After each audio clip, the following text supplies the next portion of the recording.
We'd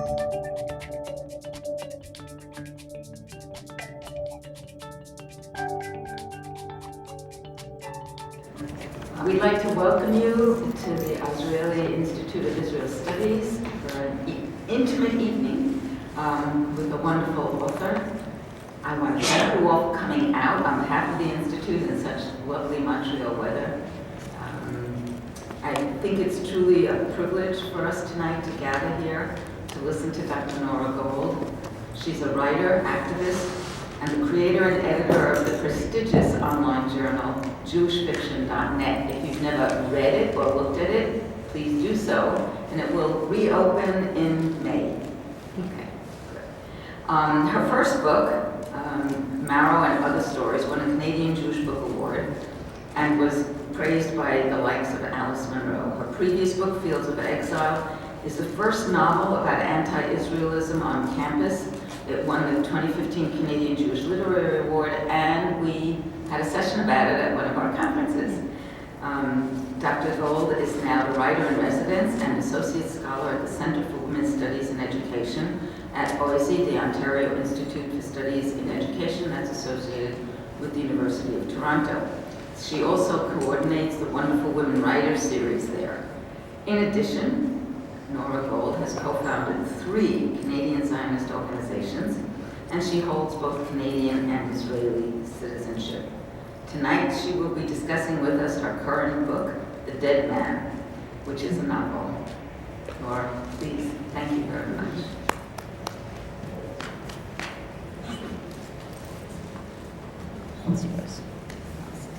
Thank you, Norma, for this lovely introduction. Thank you to Shava Nikoleni in absentia for inviting me to be here tonight. Thank you, Jennifer, for your assistance organizationally. It's a real pleasure to be back in my hometown tonight and at the wonderful Azrieli Institute of Israel Studies. And thank you all for coming in this weather. It's quite a night. My new novel, The Dead Man, is set in Israel, and in many ways it's a novel about Israel. The protagonist, Eve, is obsessed with a man named Jake. And Jake is a man, but he's also something of a symbol for Eve, because he lives in Israel and she lives in Canada, in Galut, as she thinks of it, in exile. So Jake, in a way, embodies and represents Israel for Eve. Eve is a composer of Jewish sacred music. She's a feminist, a middle-aged widow, and a mother to 2 teenage sons. She's a very sensible and intelligent woman. And 5 years ago, she had a brief relationship with Jake, a world-famous music critic and head of the Jewish Institute for Sacred Music, and he ended the relationship after a few months. Yet 5.5 years later, when you meet Eve at the beginning of this novel, she's still not over him. She thinks about him almost all the time, and she's quite obsessed with him. In addition to being a composer, Eve is a music therapist, and that's how she supports herself and her 2 sons. So she's well aware of the saying, physician, heal thyself. And she does try, but she cannot recover from this relationship. Now, there are many books, films, plays, operas, and more on the theme of women or men who can't get over a relationship. In popular culture, when the focus is on a woman who can't get over a man, for example, in a Harlequin romance or something like that, there's often a tacit assumption that there's something almost natural about this. The thinking goes that a woman requires a man to be an acceptable and valid human being, so of course a woman would make desperate efforts to gain or regain a man. In contrast to this perspective, The Dead Man looks at Eve through a feminist lens. This feminist lens was the focus of a review of The Dead Man in the fall in the journal Canadian Women's Studies, and the reviewer there classified The Dead Man not as a romance, but as an anti-romance, which I found quite accurate. Eve is a feminist and she's an intellectual, and she considers her obsession with Jake to be not only unnatural and unhealthy, but because she's a feminist, also very embarrassing. Yet at the same time, she's bright and thoughtful about her situation. For example, here are the opening sentences of the novel. She's never been obsessed before. This is her first time, and it's kind of interesting. It's like watching some psychopath in a movie, stalking someone, plotting to kill them, except that the psychopath is her. So she's suffering, she's very disturbed, but she knows she's disturbed. And there's always the sense that she's watching herself, studying herself, and finding her situation intellectually interesting, even as she's struggling to get free of it. Ironically, though, it's the conventional and definitely non-feminist narrative about a woman being obsessed with a man that led to my writing this novel. One night I couldn't sleep. We're coming up to Purim, a little bit like Achashverosh, and at 3:30 in the morning, I went downstairs, I started flicking channels on TV, and I found myself in the middle of a rather compelling movie that I subsequently discovered was called Play Misty for Me. Does anyone know this movie? Yeah, sometimes everybody knows it, sometimes I had never seen it or even heard of it before. It's a 1971 film directed by and featuring Clint Eastwood. And it's about a disc jockey who's being stalked by a female fan who's obsessed with him. I don't remember a lot about this film, much more than that, but I recall my reaction at the time. I watched this young woman stalking this man, and I wondered, what does she think this man, or his love, or his admiration can do for her? What does she think he can give her or make her into?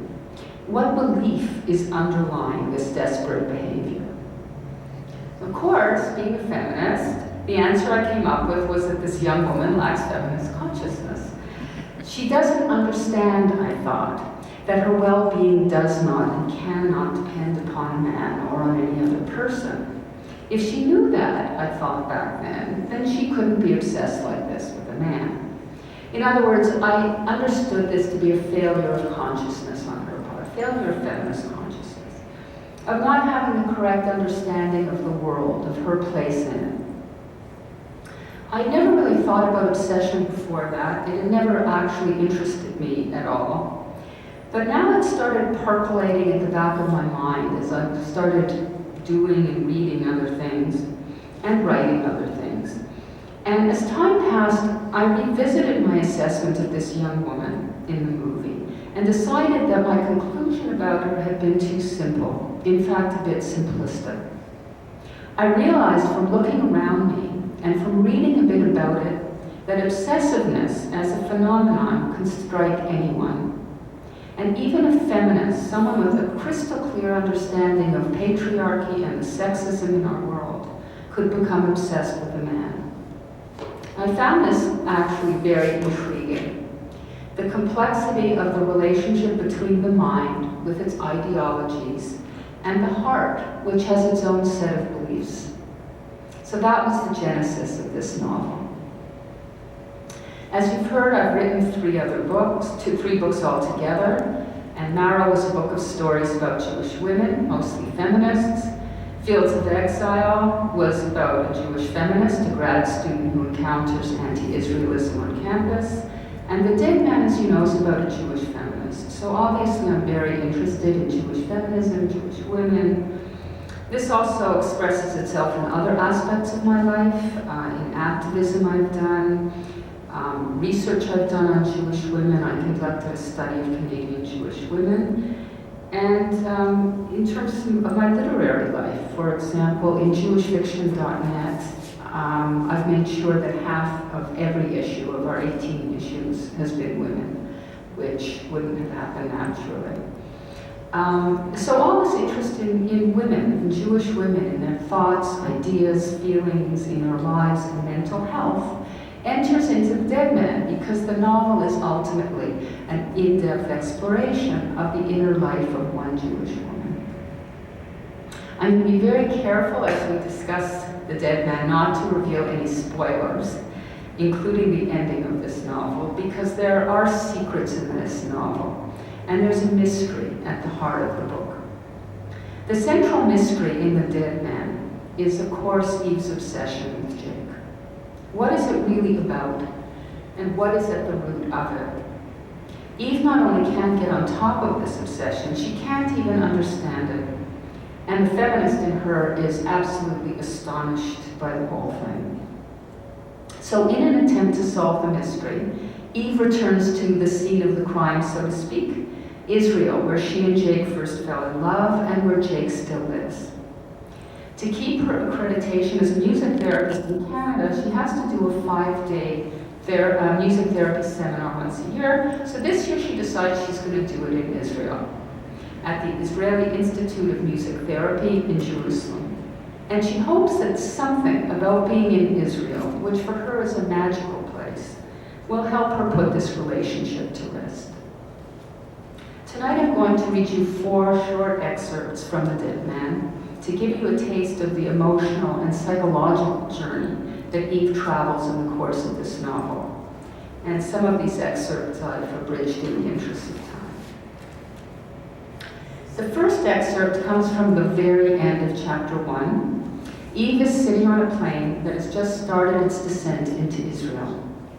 She has spent the last 90 minutes thinking about Jake and talking to him in her head, as she has been doing for the past 5.5 years, a habit that she's been trying very hard to break. It's just a habit, though, because it's very clear from this chapter and from her thoughts over the past 90 minutes that she understands she will never again see Jake. The relationship is over, and he will never again call her or write to her. The pilot's voice booms over the loudspeaker. "This is your captain speaking. We are now beginning our descent into Israel." Descent, thinks Eve contemptuously.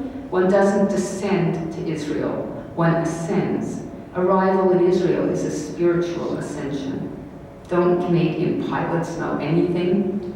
Please place all your hand luggage below the seat in front of you, switch off all your electronic devices, and fasten your seatbelts.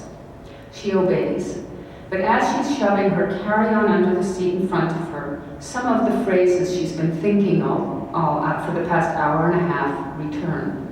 "I don't love you anymore. I don't. I haven't loved you for years." Then, "Do you love me?" There's a pause. "No, of course you don't. You don't care if I'm alive or dead." She straightens up in her seat and looks out the window. Blackness dotted with yellow lights. "Not you don't care," she corrects herself. He doesn't care. Third person. Stop talking to him like he's still your eternal I thou after all this time. It's been 5.5 years. The plane plummets and she feels her stomach plummet too. She clutches both armrests, her eyes shut tight. The plane drops again. It feels like it's diving and she thinks she's going to vomit. Then the plane steadies itself. She opens her eyes and gradually her stomach settles down. This thing with Jake, apart from everything else, is embarrassing. First of all, because of its banality. The powerful older man at the peak of his career, and the young woman just starting out as a musician, or anyway the younger woman, 50 to his 65. It's such a cliche. Secondly, it's embarrassing because she can't get over it. She's not a fool. She knew from the beginning that this relationship couldn't last. But even so, here she is, stuck in this state and unable to move forward.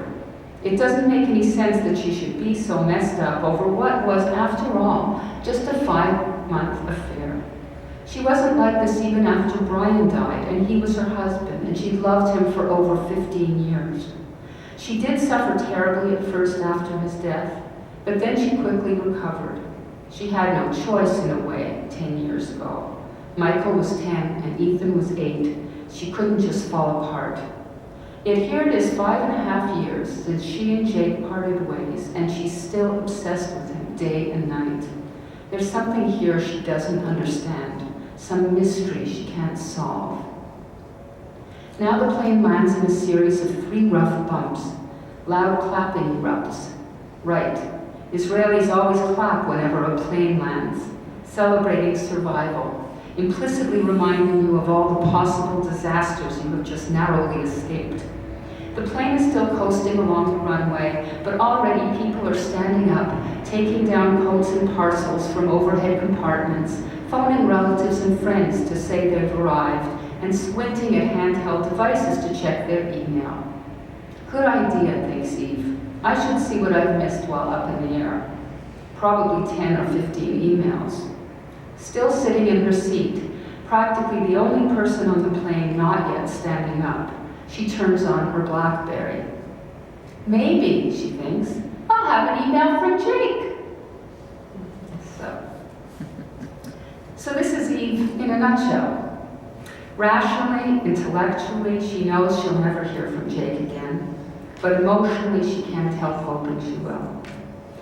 To an outsider, and even to her sometimes, it looks like she's crazy, completely mad. But this sort of madness, in quotation marks, is typical of grief. People who are grieving can look like they're crazy, and sometimes they feel like they're crazy, but they're not. They just can't accept a certain reality yet. Their minds can't absorb it. When I worked as a social worker with children with autism, I saw this all the time. Many of the parents, soon after receiving the child's diagnosis, would intellectually understand that their child had autism, but emotionally they were completely incapable of taking it in. And similarly with the ultimate kind of loss, death. Sometimes at a shiva you'll see a widow or a widower who seems actually very cheerful, and they're not necessarily putting anything on, they're just in denial. And that's normal and necessary in that situation. So Eve's reaction to the loss of Jake is of the same ilk. What's unusual though, of course, is that it's taking her 5.5 years since she lost Jake. It's taking her an unusually long time to move on. Anyway, this is the beginning of The Dead Man. It begins with love and loss. In the second excerpt, Eve is already in Jerusalem. She's been doing her music therapy seminar every day till 3 o'clock. And coincidentally, during this week, there's also a conference in Jerusalem on Jewish sacred music, which is what she composes. So sometimes she's been attending that from 3 o'clock until 9 at night. Today, after the seminar ends, Eve goes for a long walk. She started in the neighborhood of Talbia, for those of you who know Jerusalem. That's where her Music Therapy Institute is located. Aptly, it's on Chopin Street. And from there, she continued on to King David Street. So now she has stopped walking. She's taking a rest. She's sitting on a bench across the street from the King David Hotel. And as she looks at this hotel, she remembers when she and Jake shared a room there for several nights. And she remembers one particular afternoon. This scene takes place just before Pesach. And please note that Stroller Van Glick and Salomon and Rossi were real composers, but the other two composers in this scene are fictitious, Doron Hareli and Malcolm Ornstein.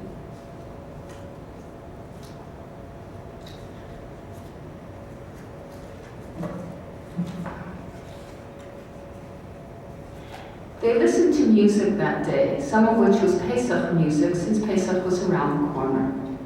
They both loved Stroller Van Glick's music for Passover and agreed that this album and its Triumph of the Spirit were in a class of their own. But it turned out that they had also both been listening to other works that the other didn't know anything about. Jake told her about the latest hot composer in Israel then, a 30-something bad boy from Haifa, Doron Hareli, who described his new politically charged version of Dayenu as a pro-peace, anti-war anthem. Hareli, who described his new politically charged version of Dayenu as a pro-peace, anti-war anthem. Hareli had made a few minor changes to the words of the traditional song so that his Dayenu no longer meant what we have is enough, but rather we have had enough. Jake recommended that she listen to it. He thought she would find it interesting musically, quote, despite its political naivete. She registered these last 4 words. She knew there were significant political differences between the two of them. Jake was right-wing and was seen as anti-feminist by many women composers, musicians, and music students. With feminism in mind, she told him now about Malka Hornstein's latest composition, a splendid, light-hearted romp of Echad Miyoda'at, who knows one. To her amazement, she discovered that he'd never even heard of Malka Hornstein, the Australian Jewish feminist composer. In fact, it turned out he was ignorant about Jewish women composers in general. She told him a bit about Hornstein and what an admired role model she was for so many Jewish women composers, especially feminists, but not only. Let me ask you something, he said, since you keep using the term feminist. How do you define that? I've never understood it exactly. She had been asked this many times before, and she had answers prepared at various levels. She wasn't sure, though, how deeply into this Jake wanted to go. Tentatively, she asked, you mean generally, or in relation to music? Both. She began hesitantly, but then seeing that he was listening attentively, she gave him a serious answer.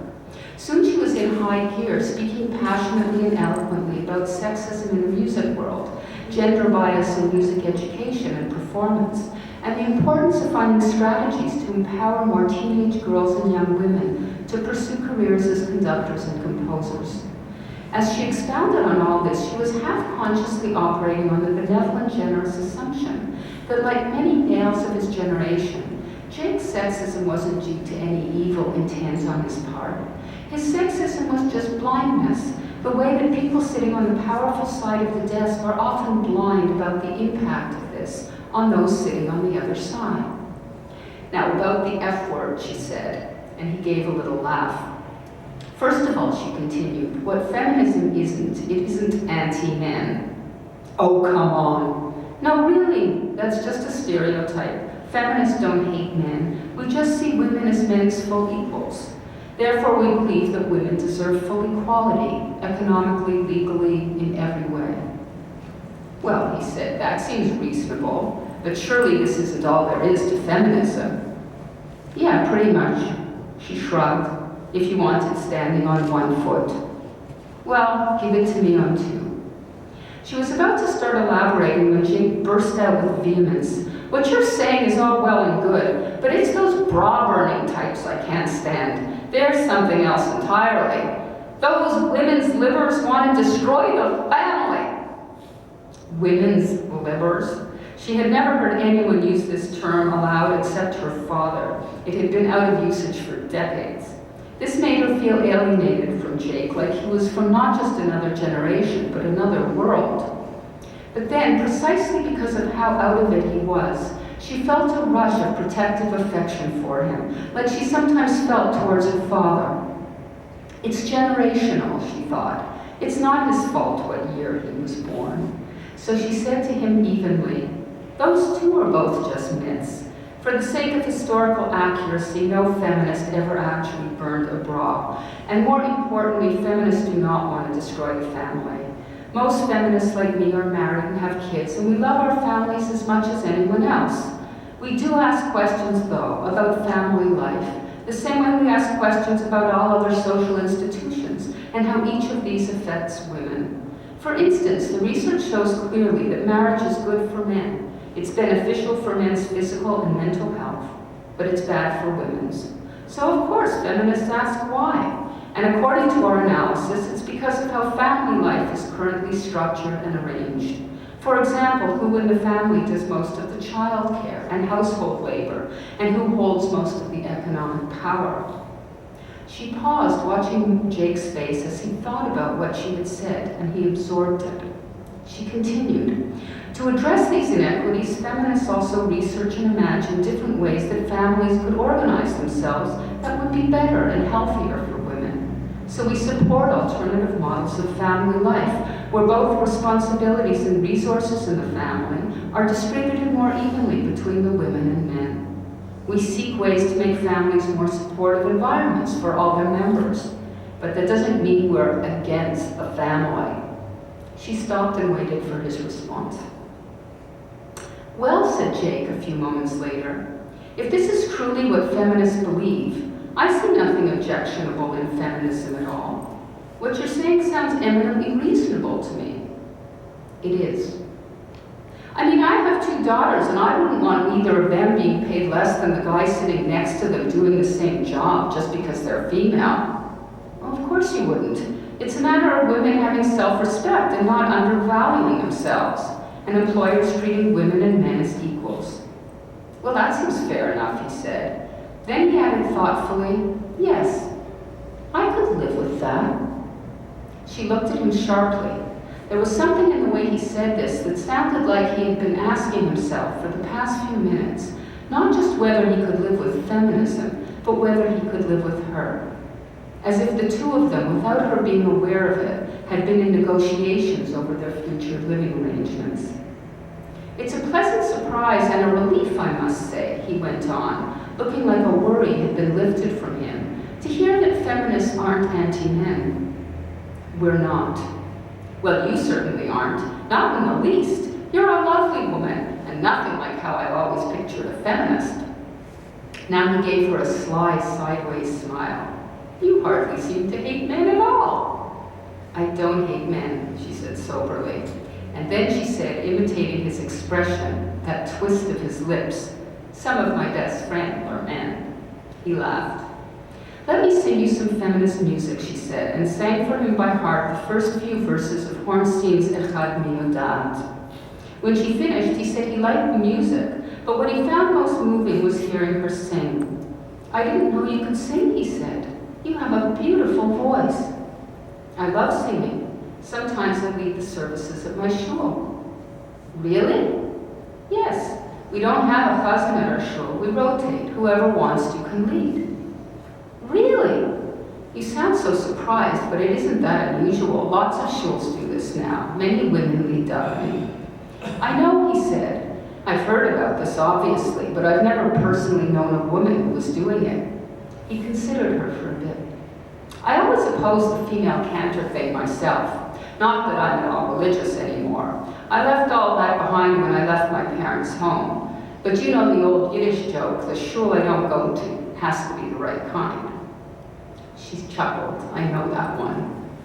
Actually, it's funny, he mused in a puzzled voice. Now that I think about it, I'm not sure I can even recall what all the fuss was about, why I was so opposed back then to women leading the davening. When I think about it now, well, I'd love to hear you sing sometime in your shul. I'm sure it would be beautiful. Any time. Come to Toronto. I wish I could, he said, and gazed off into the distance. They were sitting on the bed just a few inches apart. The sun from the window slashed across the bed in a triangle, warming her feet. Now he studied her, looking perplexed. You know, he said, this is only the 6th day I've ever seen you, and already you're overturning my beliefs of a lifetime. She laughed. She was happy, flattered to be having an impact, an intellectual impact on this great man of ideas. Though it turned out, in fact, that she didn't. 8 months later, she unexpectedly came across an interview with him in the New York Times, where he dismissed Jewish feminist contributions to Jewish music as, quote, insignificant. Perhaps, he said, in another 10 or 20 years, it will be worth listening to.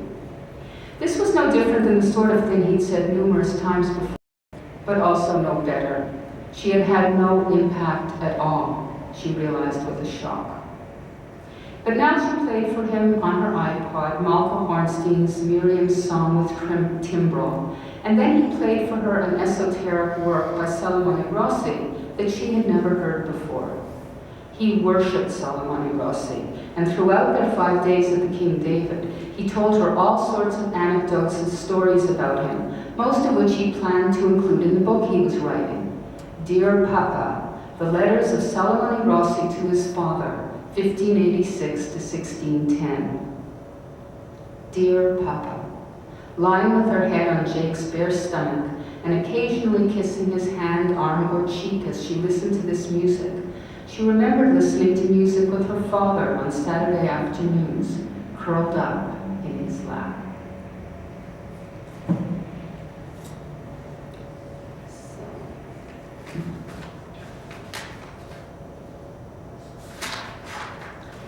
In this scene, Eve's flashback to 5 years earlier You can see how back then she did recognize and actually take on Jake's sexism. But at the same time, you can see how she rationalized his sexism. For example, it's not his fault what year he was born. In addition, she deluded herself about the full import and importance of his sexism for their relationship. Jake was a sexist man. He didn't take women composers seriously in general, and therefore he couldn't take Eve seriously as a composer either. But Eve refused to see that.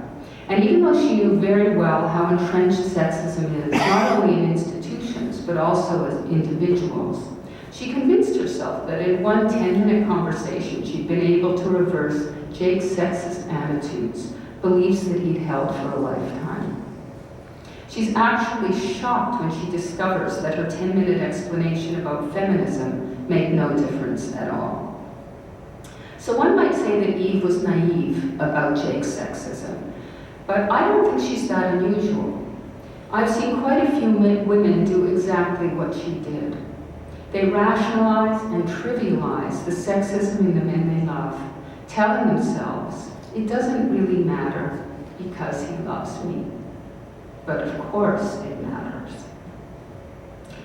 Now for the third excerpt, which is a really short one. Here is Eve again on the same bench across the street from the King David Hotel. And at this point, she's watching the people come out of the front door. And first there's a dark-skinned man with a fez, and next a pudgy guy wearing lime green shorts with pink flowers all over them. And then out steps a very attractive woman, wearing a snug little black dress and glamorous sunglasses, looking remarkably like Sophia Loren. How, wonders Eve, could I ever have believed that a man could make me into the person I wanted to be?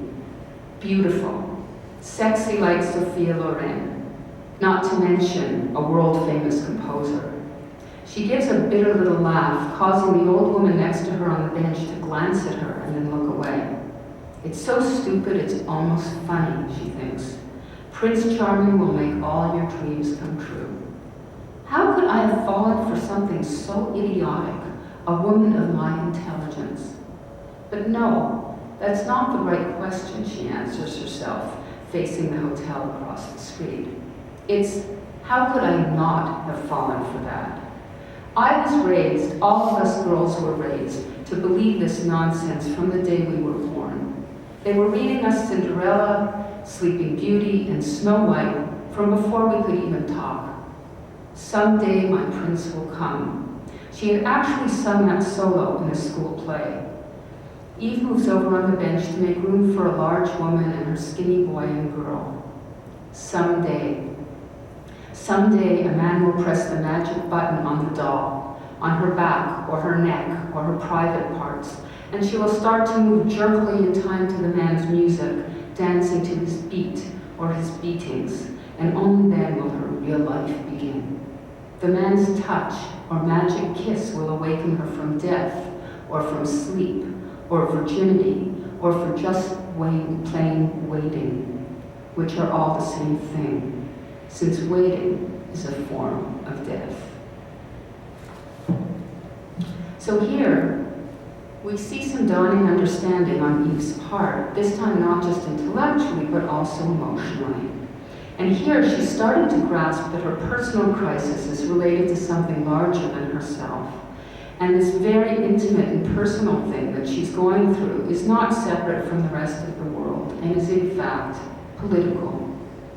Intellectually, of course, Eve knew that the personal is political, but she fell into the trap that people fall into often when they fall in love, of thinking that this relationship is unique, that it is not subject to the usual order of things, but thanks to their love, it is exempt from the everyday realities of the world, including its sexism. So Eve, during her time with Jake, muted, even negated the existence of certain realities and truths that deep down she knew existed.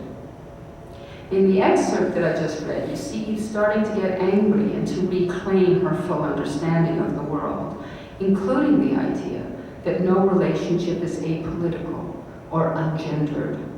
Not even, or especially not, perhaps, one's most intimate relationship. The fourth and last excerpt I'll share with you is set on a kibbutz, where Eve goes on Friday afternoon after her seminar is finished to spend Shabbat with her cousin and his family.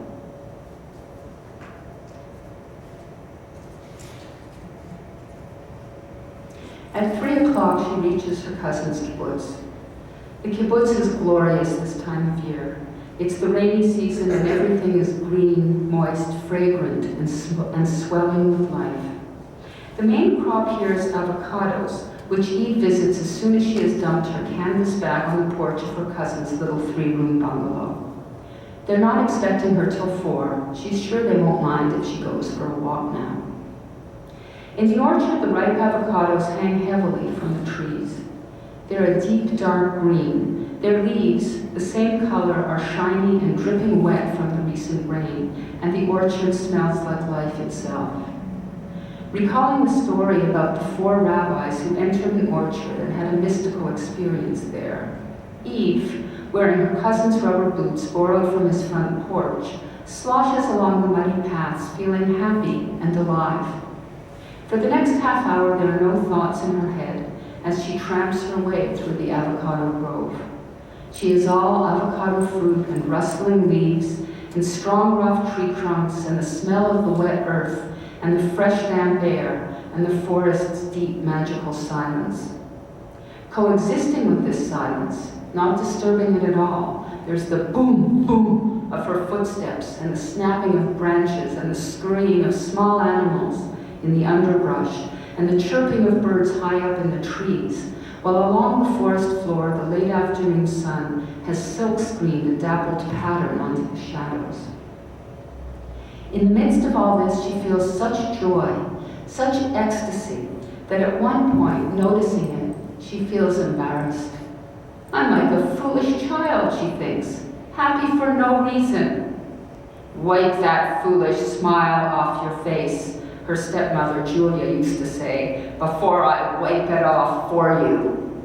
But now in this orchard, Eve knows that it's not foolish to be happy, and that there are many good reasons for happiness, especially here in this enchanted place. So as she continues along, she's grinning and laughing and dancing little dances when she sees she's alone on the path, and now and again humming snatches of this and that. There are no big thoughts or ideas here in this orchard, no words or worries. Just the same, when Eve emerges a half hour later from the dark grove into the clear light of the late afternoon, she knows some things somehow that she didn't know before. She knows, for instance, that Jake was a really sick man. Never mind the label, psychopath, sociopath, it doesn't matter. The fact is he was and is a deeply disturbed person, as dark as the shadows in an avocado grove. No, darker. The other thing she now knows is how sick she herself has been for the past 5.5 years. I've had post-traumatic stress disorder, she thinks with surprise. The reason that she hasn't been able to get over what happened with Jake isn't, as she has supposed all these years, because what they had together was so good. On the contrary, it was because it was so bad, so degrading, maybe even abusive in the last 7 weeks of the relationship. From that point on, he made Eve feel hated, disgusting, contemptible. Post-traumatic stress disorder? She grimaces as she crosses a field lit up by the thin rays of late afternoon sun. Her version of PTSD is milder, obviously, than that of people who have been kidnapped or psychologically abused over a long time.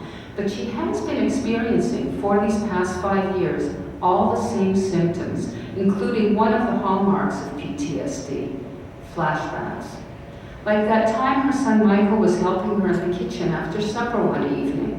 She was hand-washing delicate items that couldn't go into the dishwasher, and he was drying them. And he asked her, "Mom, what's wrong?" She was standing at the sink, frozen in mid-motion, holding a plate a few inches above the dishwater, with suds all over her hands.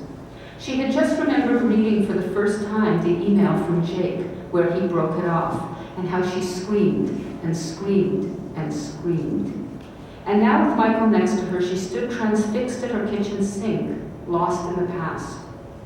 Back then, memories like this attacked her often, almost constantly at first, over 1,000 times each month for the first year or two, because at that stage, everything, all roads led to Jake.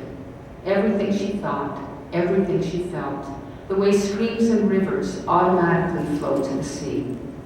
Repeatedly, all day long, she was interrupted by memories of incidents that had happened with Jake, some positive, some negative. Gradually, these memory attacks became less frequent, though it still happens once in a while. Like the little electric shocks or mini lightning bolts. On that particular evening with Michael, it took some time till she realized he was speaking to her. When she finally became aware of him, she saw that he looked frightened, and she heard him asking her, "Mom, what is it?" "Nothing, honey," she answered after a few moments, touching him reassuringly on the arm. "I just remembered something." But those weren't just memories she recognizes now, even though that's how she's always thought of them. They were flashbacks, just like the flashbacks experienced by some of the clients in her music therapy practice. She has had clients over the years who, either in Canada or in the countries they came from, survived various traumas: fires, physical or sexual abuse, earthquakes, terrorist attacks, torture in dungeons. What they endured is obviously on a completely different scale from what she went through with Jake. Yet undeniably, she has many of the same symptoms. Why, she asks herself urgently, what is it about what happened with Jake that was so profoundly traumatic?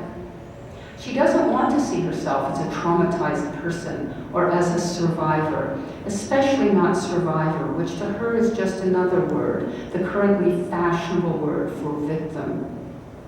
Yet in spite of this, as she trudges through the field outside the orchard, she can recognize, even if reluctantly, that something happened to her with Jake that was genuinely traumatizing. So here's one little clue to the big mystery, she thinks, the mystery of why I lost more than 5 years of my life over what was, on the face of it, a simple affair. It was not a simple affair. This is what Eve learned from the avocados. From the birds on the kibbutz, she learned something else.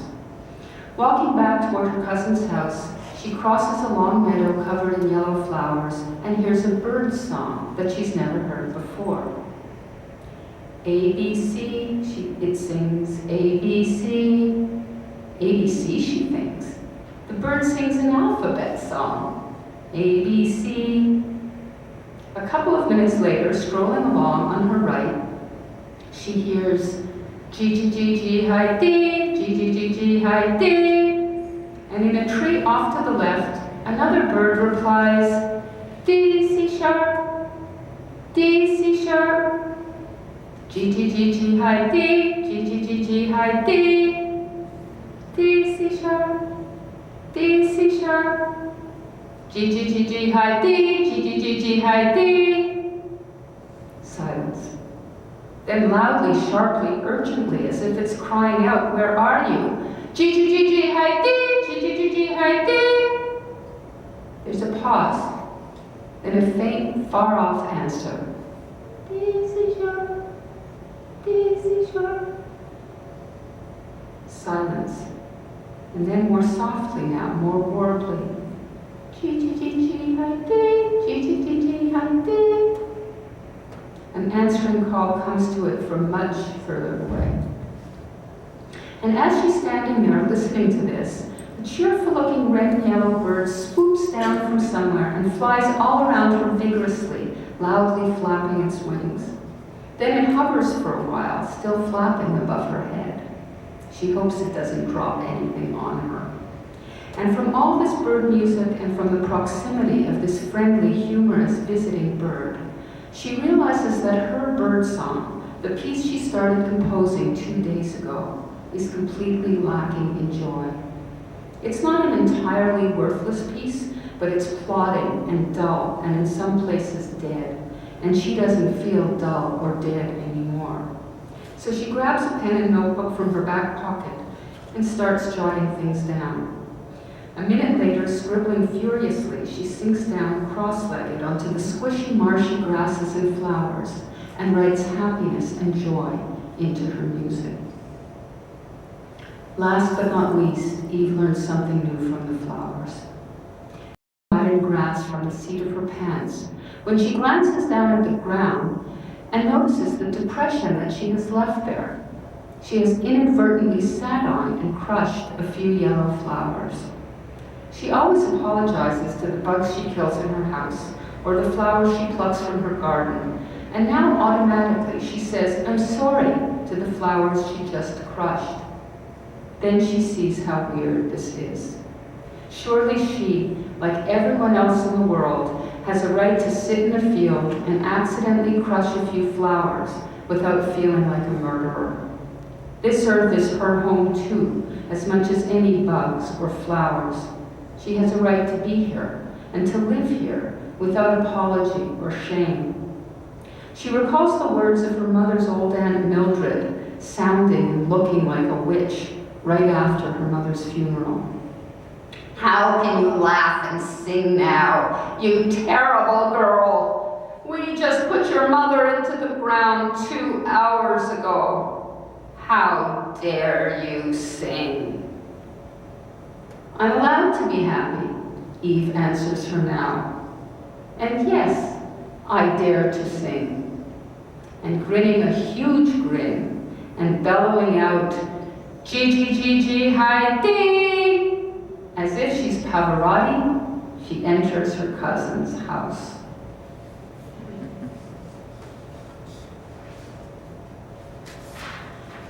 In this segment, something important shifts in Eve, and that's why I love reading this section.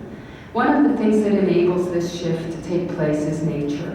The avocado orchard, the flowers, the birds. The orchard grove that she walks in is a non-verbal place. Quote, "There are no big thoughts or ideas in this orchard."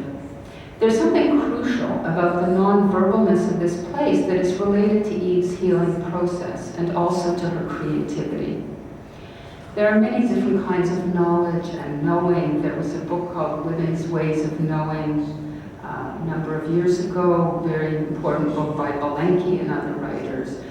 So Eve finds a very special and specific kind of knowledge inside this orchard. The shift that happens to her on this kibbutz also happens because of music, specifically the music of the birds. When she hears this music, there's almost an immediate effect on her creativity. For years, she has been unable to make progress on a piece of work, and now suddenly she can. She's also able now to solve one of the main problems with this piece, a problem that was not a technical or musical problem, but a psychological, spiritual one, her joylessness and her inner deadness. So one part of this novel is about the creative process, the barriers to and enablers of creativity. And it's also about the power of music, and more generally all the arts, to transform our lives. So now you've had a glimpse into the dead man. The excerpts I read were selected to touch on some of the key themes of the novel. In excerpt 1, on the plane, love and loss. Excerpts 2 and 3, as she's facing the King David Hotel, sexism. And in excerpt 4, on the kibbutz, creativity and the power of music. I think these themes are relevant to Eve, of course, but not only to Eve. I think that for many women, sexism, but for all of us humans, love, loss, creativity, music and the arts are motifs that appear and reappear in different incarnations throughout our lives. We're constantly losing and rediscovering ourselves in different ways as we evolve over the lifespan. We love and we lose people we love. We struggle against various forms of oppression, both in the world at large and in our private lives. And we seek and find joy, meaning, and comfort in art, creativity, and life itself. And not least of all, in Israel, in Judaism, and in the love and the peoplehood that's among us. Thank you.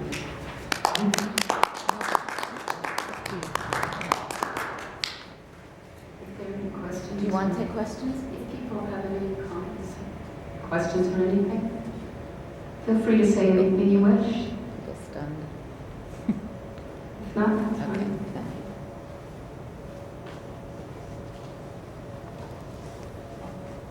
Thank you, Nora.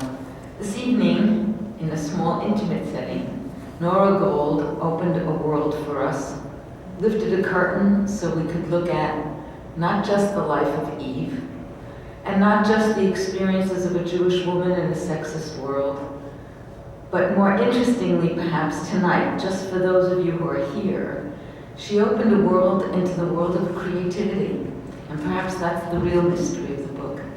How does a woman, accomplished activist, become a creator, sit down and write fiction, and pour into that book all sorts of ideas, feelings, emotions, notions, continue to educate while excite and entertain and illuminate. For all of that, for the book, and for tonight, we thank you. Thank you.